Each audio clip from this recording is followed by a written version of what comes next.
రాష్ట్రంలో ఉన్నటువంటి రైతాంగం ఎదుర్కొన్నటువంటి సమస్యల పరిష్కారం కోసం ముఖ్యమంత్రి కార్యాలయానికి రైతుల రాయబారాన్ని నిర్వహించబోతా ఉన్నాం. ఈ సందర్భంగా రైతు సోదరులందరికీ విజ్ఞప్తి చేస్తూ ఉన్నాం. ఎన్నేళ్ళని కన్నీళ్లతోనే కాలం గడుపుతూ జీవితాలను మట్టిలో మనం అర్పణ చేస్తూ బతుకుదాము. మనకు కేంద్ర రాష్ట్ర ప్రభుత్వాలు ఇచ్చినటువంటి హామీల అమలు కోసం రైతన్నలందరూ కూడా పెద్ద ఎత్తున కదలి రావాలని చెప్పి 30 తారీఖు పిలుపునిస్తూ ఉన్నాం. రాష్ట్రంలో ఉన్నటువంటి కూటమి ప్రభుత్వం చాలా పెద్ద ఎత్తున రైతాంగానికి వాగ్దానాలు గుమ్మరించింది. మేము అధికారంలోకి వస్తే రైతుకు అన్నదాత సుఖీభావ అన్నటువంటి దాన్ని 20,000 రూపాయలు అందిస్తామని చెప్పి ప్రకటించారు. కానీ 2 సంవత్సరాలు పూర్తి చేసుకున్న ఈ ప్రభుత్వం కేవలం ఇచ్చింది 20,000 మాత్రమే. అదేవిధంగా మెంతా తుఫాన్లో నష్టపోయినటువంటి రైతాంగాన్ని ఆదుకోవడంలో ఒకవైపున వైఫల్యం, ఇంకొక వైపున ఇదే రాయలసీమ ప్రాంతంలో అనేక పంటలు నష్టపోయి అవి బత్తాయి తోటలు కానీ, చీనీ తోటలు కానీ, అదేవిధంగా దానిమ్మ తోటలు కానీ పూర్తిగా దెబ్బతినిపోయి ఎకరాకు 5 లక్షల రూపాయల నుంచి 8 లక్షల రూపాయలు నష్టం వచ్చి రైతులు ఆత్మహత్యలు ఆచరిస్తూ ఉంటే ఈ ప్రభుత్వాలు కనీసం రైతులు ఆదుకోవడానికి ఏమాత్రం కూడా చర్యలు తీసుకున్నట్టు పరిస్థితి. ఇంకోవైపున మొక్కజొన్న రైతాంగానికి గిట్టుబాటు ధర కల్పిస్తామని చెప్పేసి టన్నుకు 700 నుంచి 800 రూపాయలు తగ్గించి రైతాంగాన్ని వారి యొక్క ఆశలపైన నీళ్లు తల్లే పద్ధతిలో ఈ ప్రభుత్వం ప్రయత్నం చేస్తూ ఉంది. మరొక వైపున పొగాకు రైతులు చాలా పెద్ద ఎత్తున ఆందోళన కార్యక్రమం చేస్తూ ఉన్నారు.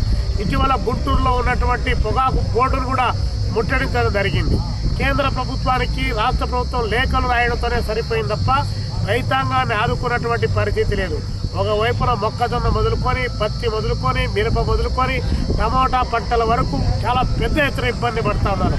ఇంకోవైపున తోతాపురి మామిడికి సంబంధించి కానీ, బంగిరిపల్లి మామిడికి సంబంధించి కానీ గిట్టుబాటు ధర ఇవ్వాలని చెప్పేసి డిమాండ్ చేస్తూ ఉంటే కేవలం కిలో 3 రూపాయలు మాత్రమే నిర్ణయించి ఈరోజు మామిడి రైతులను విపరీతమైనటువంటి దెబ్బ కొట్టేటువంటి పరిస్థితి ఒకవైపు ఉంది. కాబట్టి రైతాంగం చాలా తీవ్ర ఆవేదన చెందుతున్నటువంటి నేపథ్యంలో రైతాంగం యొక్క సమస్యల పరిష్కారం కోసం 30 తారీఖు చలో విజయవాడ కార్యక్రమానికి వేలాదిగా తరలి రమ్మని చెప్పేసి పిలుపునిస్తా ఉన్నాం.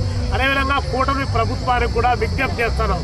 మీరు కేవలం వాగ్దానాలు చేయడం కాదు, రైతాంగాన్ని ఆదుకోవడానికి నిర్దిష్టమైనటువంటి చర్యలు ఏమైనా తీసుకున్నారా అని చెప్పి మేము అడుగుతా ఉన్నాం. ఈరోజు గంటకు 31 మంది రైతులు ఆత్మహత్య చేసుకుంటున్నారని చెప్పేసి నివేదికలు ఒకవైపు చెబుతూ ఉన్నాయి. ఈ 12 సంవత్సరాల కాలంలో వేల మంది రైతాంగం దేశవ్యాప్తంగా ఆత్మహత్య చేసుకున్నారు. ఈ రాష్ట్రంలో రైతు ఆత్మహత్య చేసుకుంటే 7 లక్షల రూపాయలు డబ్బులు ఇచ్చేటువంటి పరిస్థితి, 1 రూపాయి కూడా ఇచ్చి ఆదుకున్నటువంటి పాపాన పోలేదు. కాబట్టి మేము డిమాండ్ చేస్తున్నాం, రైతు అప్పులో పుట్టి, అప్పులో పెరిగి, అప్పులో చచ్చిపోతే ఆయన తన యొక్క తనువును సాధించేటువంటి పరిస్థితి ఈరోజు కొనసాగుతుంది.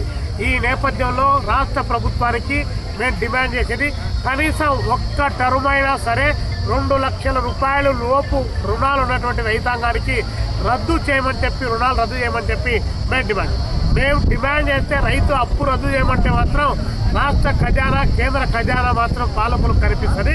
కానీ ఈ రాష్ట్రాన్ని, దేశాన్ని దోచేటువంటి కార్పొరేట్ సంస్థలకు మాత్రం 16,50,000 కోట్ల రూపాయల అప్పు రద్దు చేసి వారికి ఊడిగం చేస్తూ ఉన్నారు. తినేటువంటి తిండి పెడుతున్నటువంటి, అదేవిధంగా ప్రజలందరికీ ఆహార భద్రతలు కల్పించేటువంటి రైతాంగాన్ని ఆదుకోవడానికి ప్రభుత్వానికి చేతులు రానటువంటి నేపథ్యంలో రైతాంగం నడుము బిగించి నాగలు చేతబట్టుకొని చెల్లకోల భుజాలు వేసుకొని విజయవాడ నగరానికి వచ్చి నిద్రపోతున్నటువంటి పాలక వర్గానికి, రైతుల యొక్క గావు కేకలు, చావు కేకలు వినిపించినటువంటి ఈ పాలక వర్గానికి మీ భుజం పైనటువంటి చెల్లకోలతో కొడితే బొడ్డు చుట్టూ వాతలు పడే పద్ధతిలో ఈ పోరాటం కొనసాగాలని చెప్పి, ఆ పోరాటంలో రైతుగా నువ్వు భాగస్వామి కమ్మని చెప్పి రైతాంగానికి పిలుపునిస్తా ఉన్నావు. ఈ బీచ్లలో